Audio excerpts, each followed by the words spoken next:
At 23:50, I got a text from my roommate, Zhao Yi. Can you come to the bathroom now? Someone's outside my stall. The dorm hallway's been unsafe lately. I was about to turn off my phone and fake sleep, but he suddenly video called. I remembered a post I'd just seen. Building B, 3rd floor, girls' dorm. After lights out at 11:30, a woman with a rotting face walks the hallway with a rope. A few days ago, a new floor appeared below, saying Fade go confront the woman the poster made up. The OP updated daily. 2 days ago he said he thought he saw her. The time was also 23:50. From that moment, the thread was never updated again. My hair stood on end. Building B, 3rd floor, that's exactly where I live.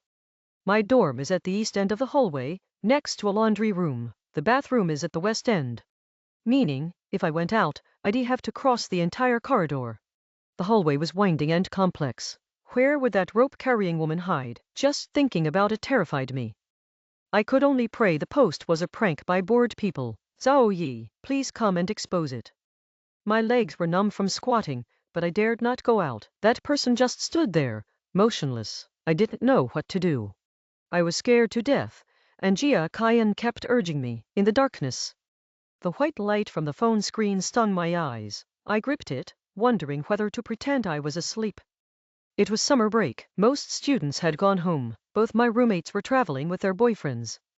Only Jia Kayan and I were left in the dorm. After 11 p.m., the whole building lost power. Even if I had medicine, I'd choose to stay put, rather than risk that walk. I'm not a saint. Jia Kayan and I were just two ordinary college girls. If there really was a bad guy outside her stall, going there now would just cost me my life too. Damn it. Couldn't Jia Kayan just pretend to call someone and walk out? Why did she need me to come get her? I'm even more timid than she is. This was a critical time for the scholarship evaluation. If I refused her and she talked about me, my reputation would be ruined. It would definitely affect how the teachers saw me. I steeled myself to pretend I was asleep and pressed the power button. But the next second, Jia Kayan video called. My fingers slipped and answered. The moment the call connected, my heart sank.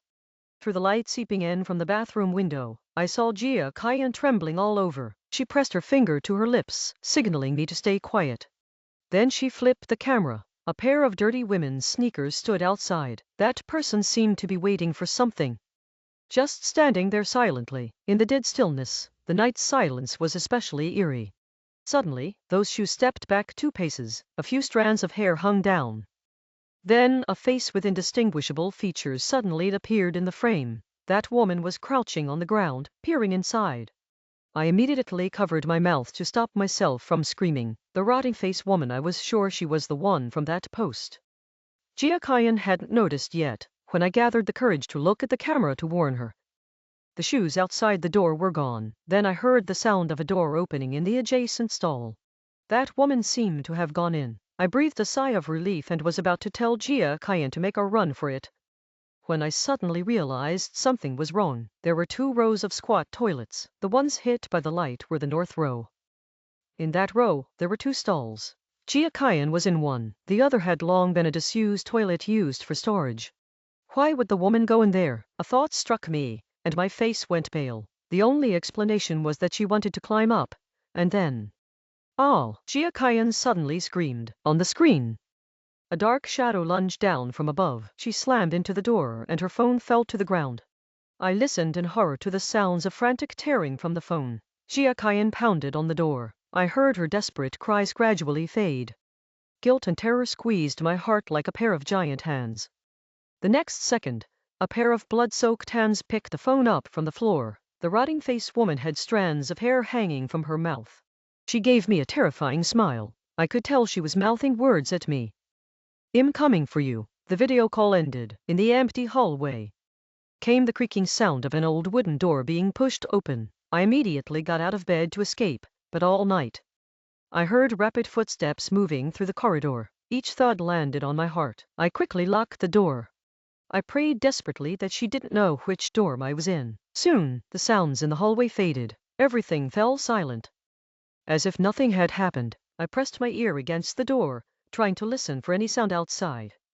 The next second, bang, a heavy thud. The dorm door was struck hard, so that person had been standing outside all along. The The sound terrified me. Just as I was cowering and about to call the police, I heard the balcony window being pushed open. I watched helplessly as that woman crawled in through the window, using both hands and feet. My heart stopped. I saw a woman's eyes roll back like a relative's ball. At 23:40, the sound of a door closing woke me up. My neck still ached badly, the feeling of being sucked and bitten hard still fresh. I stared blankly as a familiar voice flashed by. Jia Kyan. I sat up and shouted. Her response came from the hallway. Why are you yelling? You scared me. I'm going to the bathroom. Go back to sleep. I froze, then gasped for air heavily. Could everything just now have been a nightmare? It felt so real, but thank God it was a dream. Thank God it was a dream. I patted my chest hard to calm myself down. I opened Douyin to distract myself from fear. At 23:50, while I was scrolling through videos, a WeChat message made me fall into despair. Sao Yi. Can you come to the bathroom to get me now? Someone was standing outside my stall. I panicked intensely. I couldn't tell if I daydreamed before or if I was already dead. While I was frozen, Jia Kyan quickly sent a second message. Zhao Yi, please come get me. My legs are numb from squatting and I don't dare make a sound. That person just stood there without moving. I didn't know what to do. I was scared to death.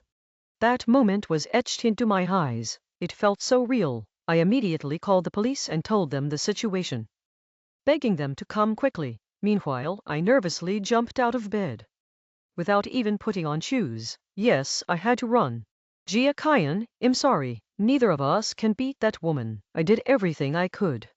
Now I just want to save myself. Please understand. My breathing was heavy. I tremblingly opened the door and stepped into the hallway. If I could just get halfway, I'd see the stairs. Then I'd be saved. I walked softly on the floor, afraid of alerting that woman. But before I took 2 steps, my phone screen lit up. It was a video call from Jia Kyan. I suddenly realized this time was faster than before. Soon, the video call hung up on its own. I heard with horror the old wooden bathroom door creak open. My legs went weak, but survival instinct made me charge forward recklessly, no matter the noise. I screamed and almost crawled, tears squeezing out, and across the hallway. A figure also rushed out of the darkness, several times faster than me. I heard the woman's eerie laugh closing in. Just as my hand was about to touch the stair railing, someone grabbed my hair and 2 fingers plunged straight into my eyes. I woke up again at exactly 22:00. Jia Kyan hadn't returned to the dorm yet. I didn't know where she was.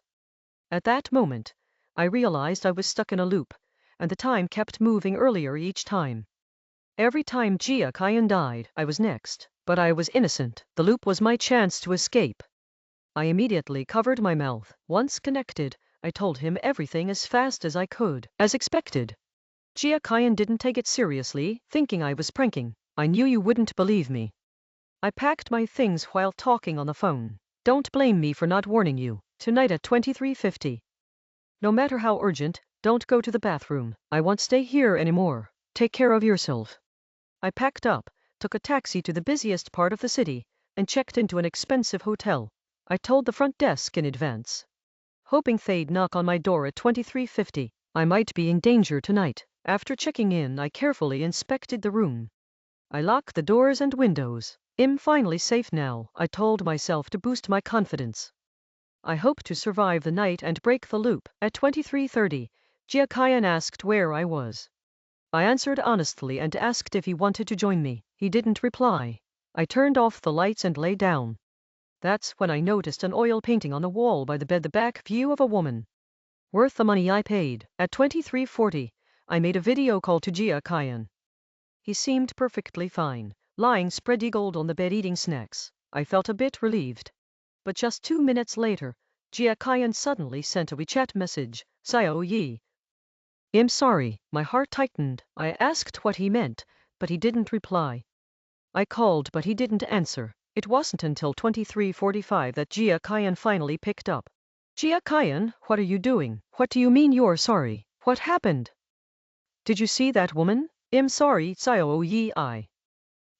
Jia Kyan stammered, his voice choking up. Tell me. I'm dying of anxiety. It's okay, just say it. I warned you but you wouldn't listen. Tell me quickly. I'm prepared for danger. Haha, Just kidding, I laughed out of nowhere. I covered for you when they checked just now. Crazy. The new steel I picked sank, but then my door was knocked on. Hello, Mom, midnight snack delivery, I heard the voice. No thanks, the person outside went silent.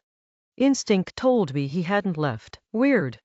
I whispered, didn't you go to the bathroom tonight? Didn't you see that woman I mentioned?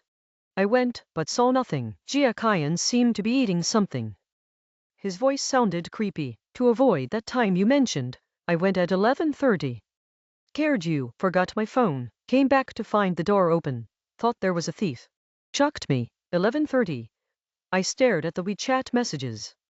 My heart sank. Jia Kyan didn't have his phone then, so the one messaging me, asking where I was. Zhao Yi, you still listening? You've been studying too hard lately. You're mistaking dreams for reality. We college students must believe in materialism, not superstition. I listened to Jia Kyan, my back chilled. I discovered something even more terrifying. Beside the bed, on the wall, was a window. I was staring at the city night view in fear. The woman's figure had vanished, until a low-sound Kamath door was opened. In the bleak hallway, the woman stood at the door, half of her face rotten. That face smiled horribly at me. She held a thick rope and closed the door. As I closed my eyes, I heard the front desk's voice outside. Waking again, time had rewound a full week. I suddenly realized. It wasn't Jia Kyan who died because of her from the start. I was the one she targeted. No matter where I hid, she'd find me. Jia Kyan was just an unlucky one caught in it. I panicked and decided to warn students on my floor during this week. I tried everything to tell them about those 3 experiences, but no one believed me. No one had ever seen that woman at night, so they thought it was absurd. Some even suspected I had mental issues. I was speechless. I remembered that poster must have known something. He probably lived on our floor too. He'd believe me. I confidently bet my classmates I had proof. But unfortunately, no matter how I searched, I couldn't find that post. It vanished without a trace online. Now I was truly done for. Everyone would think I was crazy. No one would believe me. I was doomed. That night, as I lay in despair, Jia Kyan came back soaking wet. Oh my God. It's raining outside. I sat up and saw on WeChat. Jia Kyan had sent me many messages half an hour ago. Sorry I didn't see them. I'm really sorry. I apologized quickly. Jia Kyan's face looked grim, but he said nothing. He waved at me. I felt guilty, afraid he was angry. I made him brown sugar ginger tea. After drinking it, he looked better. He said wearily, you know what? Something happened at school. What? I immediately thought of the rotten-faced woman story. No, not what you think. Jia Kyan saw my reaction. He leaned in and whispered, know why you can't find that post? A girl at school was raped. The school launched a network ban to suppress it, deleting many old posts. That's why you can't find it. I shuddered. So? Yeah, maybe because Jia Kyan was too close. The lamp above made his face look pale. His eyes were creepy too. She was dragged into the woods by a drunk migrant worker. Worse, she could have been saved. People passed by, but somehow none of them heard anything or checked. Then she was done for. I sighed. Yeah. Jia Kyan said, the worst part came later. She went back and hanged herself. To suppress the news, the school gave the other 3 roommates grad school recommendations. Dan. Some people profited from her death. Jia Kyan went to shower. I sat stunned for a long time. Such a tragedy. A young girl withered away so innocently. Life is so fragile. In death, we were actually so close. It scared me that I barely had time to breathe. In another week, I'd face the same fate. But what he said just now woke me up. Since my post was deleted, I'd repost it from memory. Once the buzz was created, someone would believe me. That night, I logged into the school forum with my alt account I'd been lurking on for years. My post got pushed up quickly, but sadly everyone treated it like a story. Few took it seriously. Most comments said it was too surreal, but fun to read. Exciting. Can't wait for updates. I was now lurking in the shadows. Everyone kept writing, and maybe because of that, the school didn't delete my post again. Though still no one believed me, I didn't give up, because I remembered a brave whistleblower would appear in a day. And they'd post daily updates until they were killed. Sure enough, The next day, an account called Spitfire appeared, saying since the poster insisted it was real, he'd verify it himself and expose the hoax, to avoid being called a shill. On the night he'd meet the rotten-faced woman, I deliberately left my phone in the hallway, angled to capture the corridor clearly. At 23:30, a girl in a hooded pajama appeared in the hallway. I glanced at her briefly, but her face was hidden by the hood, so I couldn't tell who she was. I only knew she had 20 minutes before the most terrifying moment of her life. This was all I felt, so I'd try to save her. Tension and fear left no room for other thoughts. I'd already called 110 in advance. To avoid complications, I didn't mention the time loop this time. I just told the police to be ready in 20 minutes, a girl and I would be in mortal danger. At 23:45, the officer called asking if anything was wrong. I gripped my phone tightly, not knowing what to say. According to the original timeline, the rotten-faced woman should have appeared soon. She should have at least been in the hallway, hiding in some corner by now. But why hadn't we noticed anything? Spitfire was even yawning against the wall, talking on his phone, looking ready to leave. Had my involvement changed the timeline? I clutched my phone, already imagining what I'd go through tomorrow. Before dying, I'd probably face online harassment too. Time ticked by, and nothing unusual happened in the hallway. Spitfire was about to leave. I apologized awkwardly to the officer and hung up. Suddenly my screen went black, as if something deliberately covered it. Then I heard a girl's voice from the other end. "Who are you?" I knew something was wrong. Instinctively, I rushed out the door. But to my shock, the hallway was completely empty. No one was there. Confused, I went to check my phone in the corner. Maybe I was too tense. Every step felt like someone was following me. But the shadow on the ground was only mine. I fought through the unease and found the screen had just gone dark from low battery. Yet when I turned it on, it didn't light up as usual. Instead, red text slowly appeared. "Don't look up." A freezing hand suddenly gripped my shoulder. I instinctively raised my head.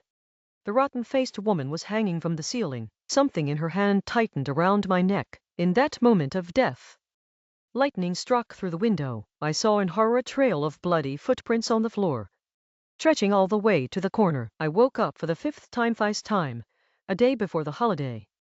My roommates were all still there. Watching them excitedly pack and plan their trips, I felt a mix of emotions. "Hey Xiao Yi, where are you going for the holiday?" Liu Shan suddenly asked me. I said weakly, "My parents are too busy with work to care if I live or die, so I'll just stay in the dorm." "That won't do. Staying alone in the dorm is so boring." "Why don't you come with us?" Xiao Nanda added. I glanced at Jia Kaiyan, who was reading as if he heard nothing. He slowly pulled at his sprawled legs and replied, "Who says I'd be alone? Jia Kaiyan stayed in the dorm every holiday. With him there, how could I be bored? Back then his family was too poor to afford a train ticket. If he didn't stay and leech off the utilities, where else would he go?" Liu Shan sneered. Jia Kaiyan angrily threw clothes into his suitcase. "Yeah," Jiao Nanda laughed coldly, "we still have so much money on our cards. He can only stay. A country bumpkin who can't find a boyfriend's only fit to rot in the dorm." "Xiao Yi, you're so pretty. How can you be like him? Hurry up and find a guy to show us." "Huh, stop it." My heart felt heavy. Though Jia Kaiyan pretended not to hear and kept reading, I knew their voices weren't quiet. Jia Kaiyan straightened his back, trembling slightly. Clearly he'd heard everything. But what could I say? When they went out to eat, I handed Jia Kaiyan a snack and told him not to be upset. He forced a smile at me. "They always talk harshly to me too. Don't take it to heart."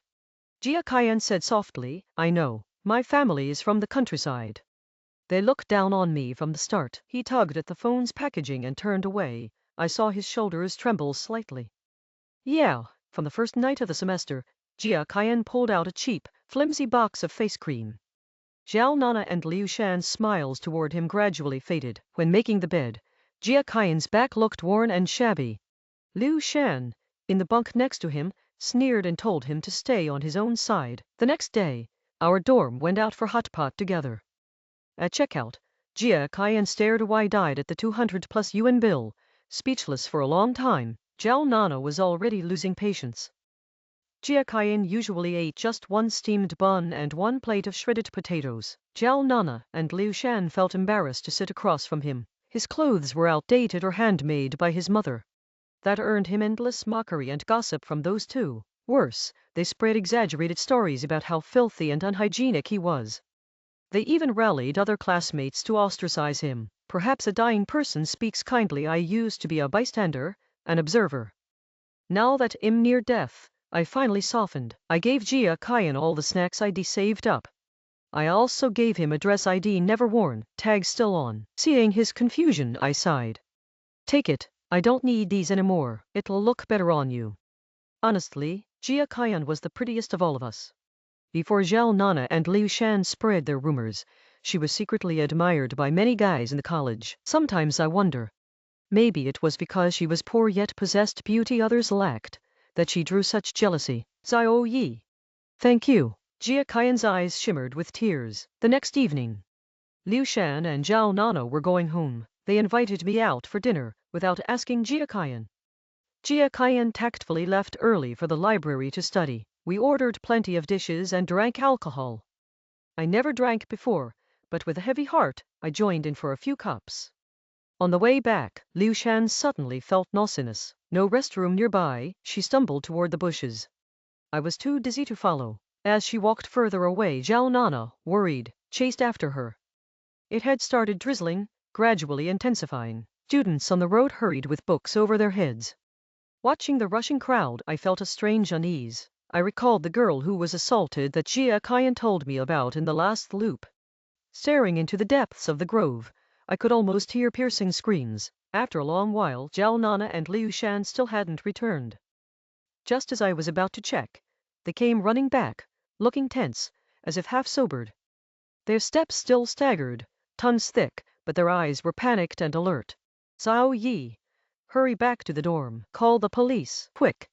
We need to call the police. Move it. Liu Shan grabbed me to leave. Zhao Nana pushed me from behind. Their jostling made me want to vomit, but they shoved me hard, not letting me look back. At the end of the path, I thought I heard a girl crying in the distance. That night, Jia Kyan never came back. The next day, Liu Shan and Zhao Nana left without saying goodbye. When I woke from my nap, it was already evening. The dorm was empty. Only Jia Kyan returned later, looking dazed. Oh my, it's raining outside. I rubbed my eyes and sat up abruptly. On WeChat, Jia Kyan had sent me a flurry of messages half an hour ago. Sorry, I didn't see your messages. I'm really sorry for the late reply.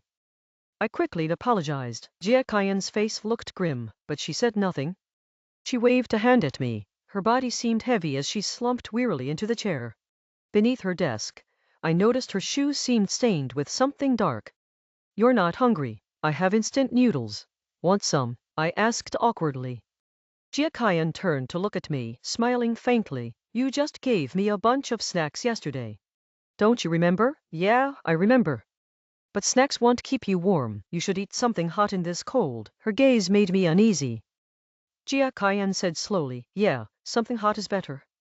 She repeated, hot is good. Are you okay? I watched her cautiously. Zhao Nana and Liu Shan both went home. It's just the two of us in the dorm now. You can tell me if something's wrong. What did you do last night? Jia Kyan didn't answer my question. She only said, I know, they're gone. A post exploded on the school forum. 2 charred female bodies found in the underground parking garage. Their deaths were horrific. They seemed to have endured something terrifying before dying. The post was quickly deleted, and few had seen it. So it didn't spark much discussion. As someone glued to the forum, I didn't feel much about it either, because at the same time, something more life or death emerged. The post about the disfigured woman appeared again, at the same time as before. Soon, the carbon monoxide incident would occur, and I'd be killed by that disfigured woman. Before that, I sat through the dying struggles over and over, despairing repeatedly, yet never executed. I wanted to try once more to hold on to hope. I knew I might not escape, but this time I suddenly wanted to see that woman. Ask her why she wanted to kill me, at least give me a reason, so I wouldn't be trapped in this endless cycle of fear. I registered a forum account named Kutanshi, repeating what that original poster had done in my memory. Until that night, at 11:30 p.m., I walked out of my dormitory door. Jayakian hadn't returned that night for some reason. I texted her to stay out and not get dragged into my mess. I had made up my mind to find release. If I couldn't escape this doomed fate, then I might as well face it head on, just get it over with. At 11:45 p.m., the hallway windows suddenly blew open. I smelled something burning, and quickly. Messy footsteps came from downstairs, not just one person. Sayoi, run. Run, she won't spare you, she's going to kill us all. Kill us all. Two familiar voices rang out below, but I couldn't listen closely. The voices vanished. Moments later, I heard someone coming up the stairs. Step by step, heavy and slow. Getting closer, a faint smell of blood hit my nose. My instinct told me. The person coming up was that woman, unlike what I'd imagined, at this moment. I wasn't panicked or helpless, I just stood quietly, waiting for her arrival. Time ticked by until a rope gently wrapped around my neck. The moment she tightened it, I grabbed her. Jayakian, you're back. The person behind me shuddered violently. So you remembered everything. You knew it was me all along. Her voice was ice cold. I whispered, no, I only regained my memories later. Realizing that woman was you, my hand slowly held her finger, her burnt-off index finger. Was that from killing those two in the library basement? When the fire touched your body, it must have hurt a lot. Jayakian said nothing. I knew you were giving me a chance. You couldn't bear to strike me right away. I gently stroked her finger and said softly, thank you for keeping me alive until now. I know you carry so much resentment and unwillingness. I know you died unjustly. Jayakian stayed silent. After what felt like forever, her trembling voice sounded from behind. I entered your dream. I looped so many times because I needed to find the truth. Now I finally know. The ones who deserved to die were them. They all deserved it, that night.